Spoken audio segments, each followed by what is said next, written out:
7వ వార్డులో కార్పొరేటర్ బొట్టా సూర్యకుమారి గారి ఆధ్వర్యంలో 7,50,00,000 రూపాయల సీసీ రోడ్స్ కానీ సీసీ డ్రైన్స్ కానీ బీటీ రోడ్లు కానీ మేయర్ గారు నేను ప్రారంభించుకోవడం జరిగింది.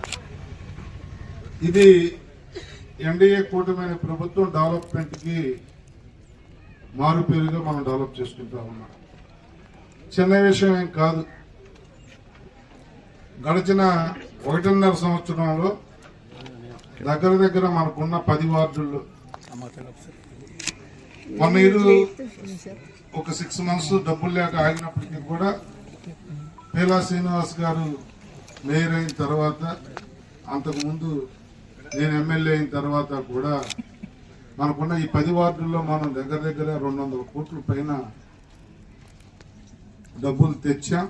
అభివృద్ధి కార్యక్రమాలు చేసి చూపించాం.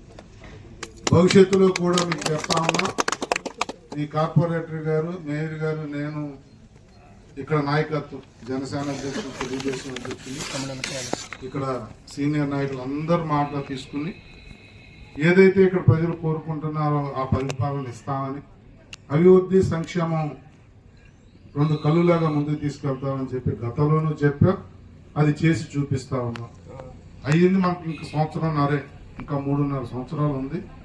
ఈ 3.5 సంవత్సరాలు పూర్తయ్యేసరికి మీ అందరితో శభాష్ అనిపించుకునే విధంగా మీ కార్పొరేటర్ కానీ, మేము కానీ, మా మేయర్ గారు కానీ పనిచేస్తామని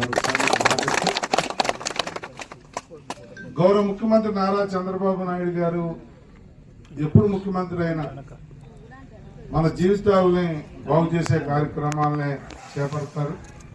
మరి చాలా మంది గతంలో మళ్ళీ వాళ్ళని విమర్శించక్కర్ల, మీదే సాక్షులు. గత 5 సంవత్సరాల్లో ఏం జరిగింది, ఈ సంవత్సరంలో ఏం జరిగిందో ఒక్కసారి మీరే మీ ప్రాంతాల్లో బీరీ చేసుకోండి. మేము చేసామని మేము మా డబ్బా మేము కొట్టుకోక్కర్లా. అభివృద్ధి అనేది మీ కళ్ళకే కనపడతా ఉంది. 5 సంవత్సరాల ఆ పాలనలో ఏం జరిగింది, 1.5 years చంద్రబాబు నాయుడు గారి పాలనలో ఏం జరిగిందో ఒకసారి ఆలోచన చేయమని చెప్పి కోరుతూ, అదృష్టం ఏంటి అంటే మన ప్రాంతవాసి, మన నియోజకవర్గవాసి మనం మేయర్ చేసుకున్నాం. అది మనకు ఎడిషనల్ బెనిఫిట్ అయ్యింది. మన నియోజకవర్గం మీద మిగతా ఎమ్మెల్యేలు కూడా మన కౌన్సిల్లో ఏదైనా మీటింగ్ జరిగినప్పుడు మేయర్ గారి మీద నువ్వు పెందుర్తికి ఎక్కువ తీసుకెళ్లిపోతున్నావు అని అంటా ఉంటే మేము అడ్డుకుంటా ఉన్నాం. ఎందుకంటే మా విలీన గ్రామాలు